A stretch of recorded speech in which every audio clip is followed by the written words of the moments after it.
Popatlal ticket लेकर कठपुतली theatre की पहली लाइन में जाकर बैठ गया। वह बड़े ही चाव से पर्दे को देखने लगा। पर्दे पर तरह तरह के चित्र बने हुए थे, मानव आकृतियां भी बनी हुई थी और काले मास्क वाले कुछ चेहरे भी दिखाई दे रहे थे। वहीं पर कुछ डरावने चेहरे भी थे जिनकी बड़ी बड़ी आंखें और बड़ी दाढ़ियां थी।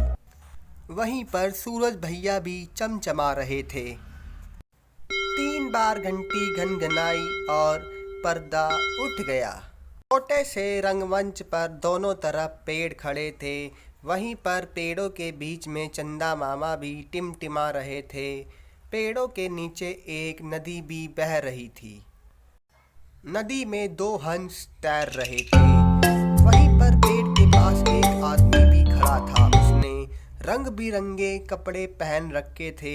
ऐसा मालूम हो रहा था वह कोई नौटंकी वाला हो। वह आदमी स्टेज के बीच में आया और दर्शकों को नमस्ते करने लगा और बोला, अब आपके सामने हंसी मजाक से भरपूर एक नाटक शुरू होने वाला है और नाटक का नाम है तरंती भड़ंगा। उसने अपना नाम भांगड़ू बताया।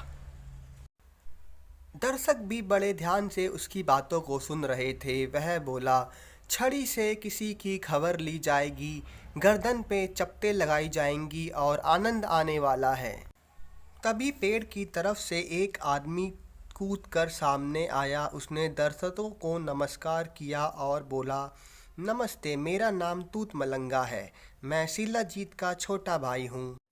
और उसने भांगड़ू के मुंह पर जोरदार लात मारी। भांगड़ू जमीन पर गिर पड़ा। तभी तूत मलंगा बोला, क्यों ठिनक रहा है मूर्ख। तभी भांगड़ू बोला, मैं उदास हूँ क्योंकि मुझे शादी करनी है। मैं अकेला हूँ। तूत मलंगा बोला, शादी क्यों करनी है, क्या तेरी लुगाई भाग गई है। भांगड़ू बोला, नहीं, अभी मैं कुंवारा हूँ, मुझे अकेलापन खाए जा रहा है। दर्शकों को बहुत ही आनंद आ रहा था, उन्हें मज़ा आ रहा था। तूत मलंगा बोला, ठीक है, मैं करवा दूंगा, मगर ये बताओ तुम लड़ोगे तो नहीं। भांगड़ू बोला, लड़ाई का तो मुझे पता नहीं। तभी तूत मलंगा ने भांगड़ू की गर्दन पर 2 चप्टे लगा दी और उसका सिर चकराने लगा और गोल गोल घूमने लगा।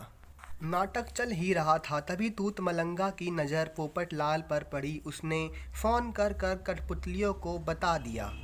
तभी सारी कठपुतलियाँ पर्दे पर जमा हो गई और पोपटलाल को देखने लगी। सभी कठपुतलियाँ पोपटलाल को घूर रही थी। तभी उनमें से कुछ पोपटलाल को बुलाने लगी और बोली, चल पोपटलाल, हमारे पास आ जा। पोपटलाल से रहा नहीं गया। वह कठपुतलियों की बात सुन मंच पर जा पहुंचा और दर्शक भी उसे देख रहे थे। कुछ दर्शक तो इस मिलन को देखकर रो पड़े। वहीं पर पीछे बैठे कुछ लोग चिल्लाने लगे। तभी वहां पर एक राक्षस जैसा दिखने वाला आदमी आ पहुंचा। वह आते ही सीधा पोपटलाल पर गलज पड़ा और बोला, तो तुम ही हो जो मेरे इस सुंदर खेल में खलल डाल रहे हो। और बोला, मैं तुम्हें छोड़ूंगा नहीं। पोपटलाल बुरी तरह घबरा गया और मंच पर से अपनी जान बचाकर भागने लगा। वह दानव कठपुतलियों को धमकाने लगा और बोला, खेल को जारी रखो, मैं अभी पोपटलाल को पकड़ कर लाता हूँ।